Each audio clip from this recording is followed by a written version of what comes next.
Welcome to our pre-recorded presentation for the Intangible Heritage Conference, Canterbury, connected to the University of Kent. This paper presents doctoral research in architecture conducted by Shroff, speaking at the University of Adelaide, supervised by Professor Julian Worrall of the University of Tasmania. The research focused on design methodologies for adaptive reuse of heritage architecture was conducted according to a research by design approach. Recently, I presented to a public forum as part of my submission requirements for my doctorate. For that occasion, I designed an architectural installation to both display and embody the themes and methods pursued during my research. After presenting the body of research, I will expand on the installation itself towards the end of this presentation. The main question my research pursues is how architects can design new architecture for intangible heritage for heritage buildings undergoing adaptation. More specifically, adaptive reuse. When a heritage building has to undergo change to function in the present, how can fidelity to its cultural significance be maintained? Change destabilizes the form and meanings of the artifact. Heritage significance is often established according to parameters beyond the building's tangible physical fabric. However, when heritage buildings undergo adaptive reuse, it is the tangible dimension of the existing building that usually determines the design of the new intervention. But how can the intangible dimensions of heritage get mobilized into the design response when it may be the only criteria for its heritage listing, perhaps? The inquiry presented here seeks to engage this question. This study pursues this question by conducting a series of demonstrations, design research iterations in which intangible aspects of a heritage building are incorporated into the design of a new intervention. Through the method of design research, the work displays how intangible history and memory can become a generator for new architecture.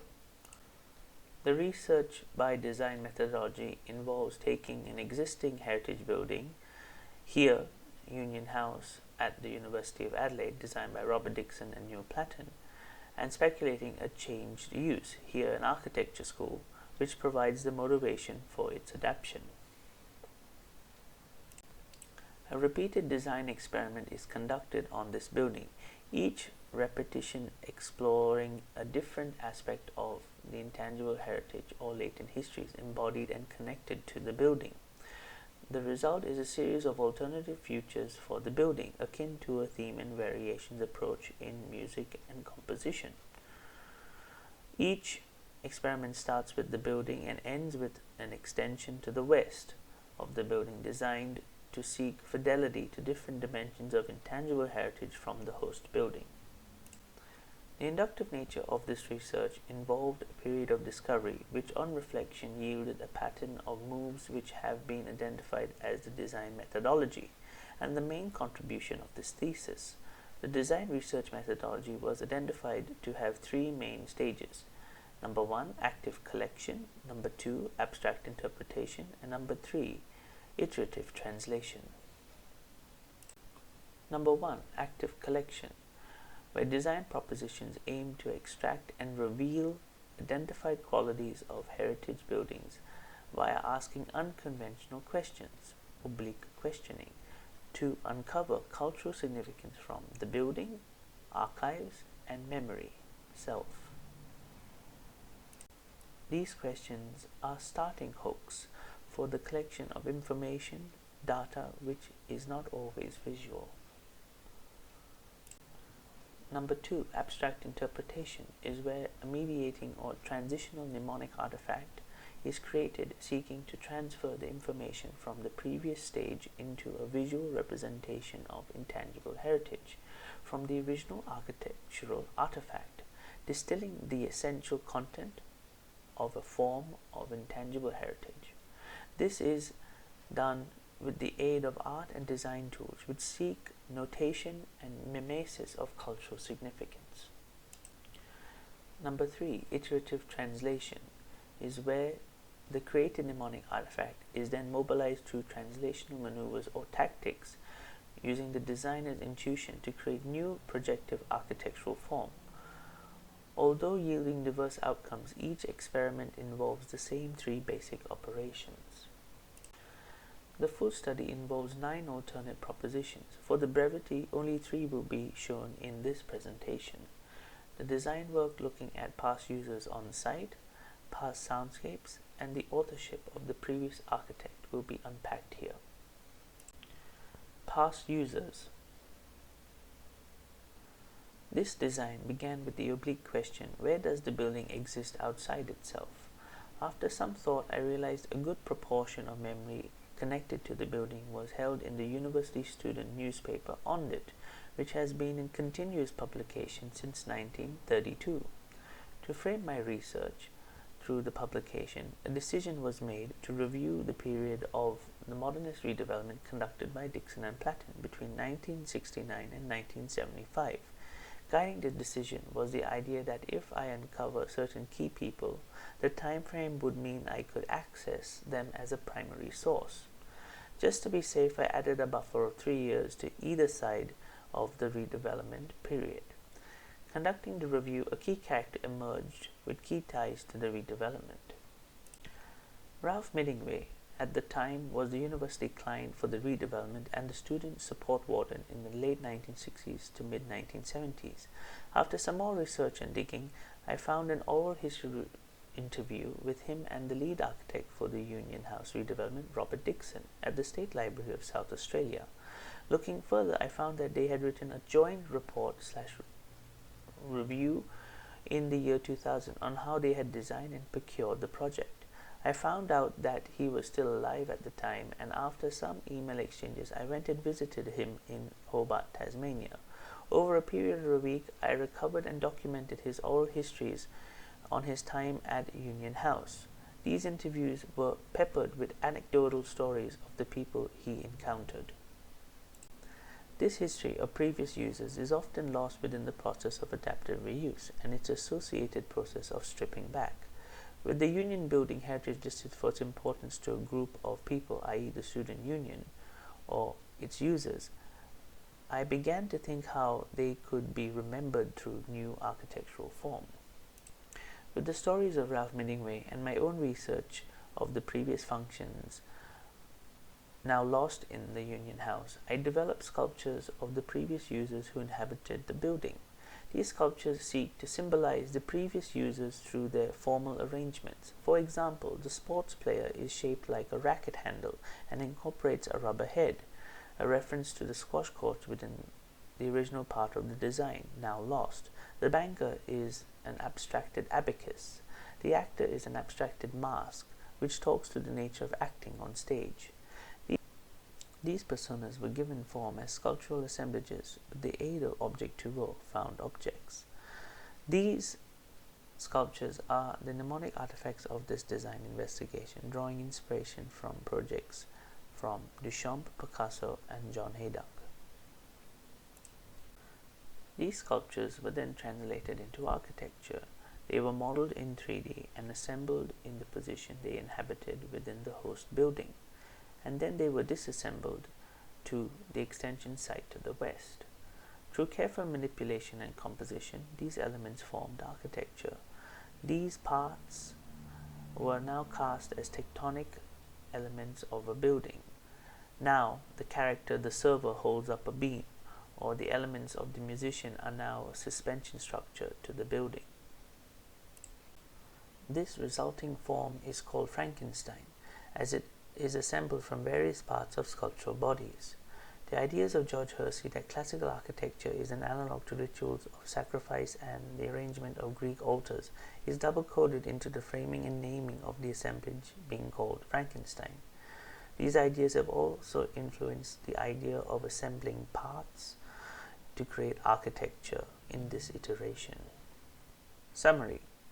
The new form in this design research acts as a conceptual monument to the previous users of a building now in a state of obsolescence. The everyday users of the building's past are visualized as sculptures and then deconstructed to form new architecture. The iteration exhibits a conceptual fidelity to the past, testing the limits of creative interpretation within the process of adaptive reuse. This design seeks to demonstrate a method of overcoming the issue of previous function within the process of adaptive reuse, and visualizes it into architectural form with a social dimension of cultural significance connected to a heritage building. Sound. This design began with the oblique question of what would these walls say if they could talk. The building in its current state is in a partial state of obsolescence. Some spaces are still being utilized and therefore have a soundscape, but spaces which are unutilized or dormant sit silent. Soundscapes were recorded from spaces still in use using an audio recorder. As for the spaces that lay dormant or unused, those and that which were relevant to cultural significance of the building, soundscapes were found or deduced. An example of a found soundscape was a fencing tournament uploaded to YouTube which took place in the games room space. An example of a deduced soundscape was I speculated at some point in time Star Wars would have been screened in the student cinema space, so a sound clip was used there. One more example is for spaces that now are in a state of obsolescence, sound clips were found. One space now lost is the photography darkroom. A sound clip of photo paper being jostled in developing fluid was used and found online. After the collection of these sounds, attention was shifted to how they could be formed into a mnemonic artifact. After some research into the nature of sound and the acoustic simulation and how music and sound is represented in architecture, a grasshopper script in the 3D modeling software Rhino was produced. Typically, music is used by architects to overlay rhythm into the dimensions of plan or section. The aim of the grasshopper script was to seek fidelity to the sound and form of the host building. The mnemonic artifact sought to create fidelity by creating a simulation which could visualize feedback and absorption, a frozen echo, linking back to the initial oblique question for this design. The grasshopper script comprised of two parts. The first part simulated and recorded the sound bouncing around the space, and the second part sought to create traces of the sound in the space. The volumes used to simulate the bouncing of sound were the rooms where the sounds were recorded. The interior volumes of these rooms were modeled in detail to maximize the fidelity of the sound bounce and took inspiration from the artwork of Rachel Whiteread. The sound clips were simplified and their frequency was unpacked for their shift in angles. This was combined with a ray tracing node which allowed a way to visualize the sound in 3D space, which allowed for a form of fidelity to be captured with the sound recorded. The ray tracing node allowed for sound to have a direction and fill the space. This was the solution to the first part of the script. This ray tracing geometry was then pulled into the interior wall surface of the volume. The line work which was pulled into the walls was then lofted to create a geometry which has then been intersected with the grid of the host building to recite the geometry and to create order to these frozen echoes. This process geometry was then assembled on site and arranged into an architectural extension. Sound is always surrounding us unless someone is deaf or using earplugs. The architecture from this geometry seeks to continue this condition. Here the user is subservient to space as they are to their experience of sound. The facade of the building is created from a spectrogram, another sound visualization method. The sounds used to generate the image was a remix of sounds found in an architecture school. Summary. This design seeks to show how sound can be used to create new architectural forms which carry forward the legacy of events held in a culturally significant heritage building. In this case, the Union House has been a venue to many musical acts which cast it as a seminal neutral site for indie Australian music from the 1970s to the present. The intangible heritage is brought forward as new architecture. Authorship. This design was the culminating iteration undertaken in the PhD. It began with the oblique question of who was the original architect of the building. Reflecting on how this design transpired over the course of the PhD, in some way this was the first design conceived. Further unpacking conditions in heritage and restoration, the recent events in Berlin of the rebuilding of the Stadtschloss to be the Humboldt Forum after the demolition of the Palais de Republik during the East Berlin period made me wonder how one could build a new architecture through a method acting approach to seek fidelity with a previous architect responsible for a culturally significant building. Collection in this design began with a review of the monograph and autobiography of Robert Dixon. Over the course of 6 years, the same time period the host building was constructed, extensive method acting preparations were conducted in which I, the designer, retraced the places, people, books, and experiences that the original architect engaged with, giving a full immersion within and recreation of the psychic world of Robert Dixon. The thinking of George Kubler and the concepts which are at interplay with the understanding of style in art and culture assisted in this design method and the way I structured the preparations. The work of Roland Barthes and the work of Jorge Luis Borges and his short story Pied Menard, author of the Don Quixote, assisted in thinking through aspects of the design. The intangible heritage here is the interiority of the original architect himself, and therefore as I erase my authorship, I emerge as myself the mnemonic artifact of Dixon's interiority. In my PhD exhibition installation, I use the aid of a mirror with the words of Dixon's main philosophy to demonstrate this condition. In this state, the new intervention is designed, with new architectural form occupying the uncanny valley with respect to the existing fabric. A critical pastiche from concept to built form is executed. This experiment proposes new ways of creating architectural form which seek fidelity with aspects of an existing building which are deemed precious and untouchable. The process allows the original existing architect to be fully understood and the new architect to develop a form of empathy towards the life and work of the previous architect. The exhibition object seeks to build on this last design. The aim was to create an object which is didactic to the designer's approach and themes in the PhD, and a display object which indexes and displays the work from the PhD. In 2019, I was contacted by Nigel Dixon, the son of Robert Dixon, who is also an architect, regarding the fact that another one of his father's buildings was under threat of demolition, the Salisbury Council building and library. After a few months, our attempts to save it were unsuccessful and the building was demolished. The Salisbury Council building was one of Dixon's most successful large-scale buildings using timber as a mode of expression. I wondered where the timber went and was it salvaged.